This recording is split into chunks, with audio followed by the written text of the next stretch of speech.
In the winter of my 21st year, I went out alone on horseback to kill a pack of wolves.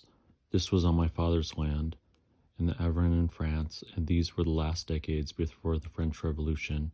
It was the worst winter that I could remember, and the wolves were stealing the sheep from our peasants, and even running at night through the streets of the village.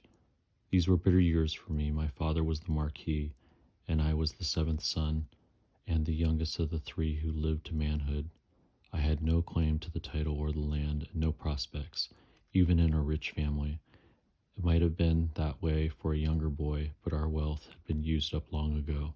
My eldest brother, Augustin, who was the rightful heir to all we possessed, had spent his wife's small dowry as soon as he married her.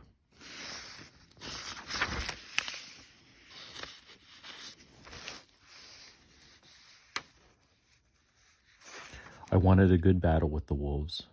There were 5 in the pack, according to the villagers, and I had my guns and 2 dogs with jaws so strong that they could snap a wolf's spine in an instant. Well, I rode for an hour up the slopes. Then I came into a small valley. I knew well enough that the snowfall would disguise it, and as I started across the broad, empty field towards the barren wood, I heard the first howling. Within seconds there had come another howling, and then another.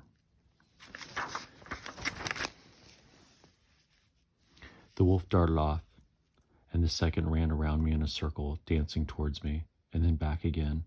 They both lunged in close enough to make me swing the flail and slash with the sword. Then they ran off again. I don't know how long this went on, but I understood the strategy. They meant to wear me down, and they had the strength to do it. It had become a game to them. I was pivoting, thrusting, struggling back, and almost falling to my knees. Probably it was no more than half an hour that this went on, but there's no measuring time like that. And with my legs giving out, I made one last desperate gamble.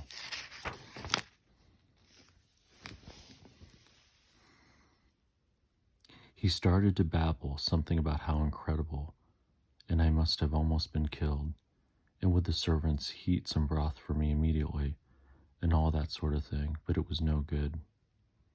What had happened?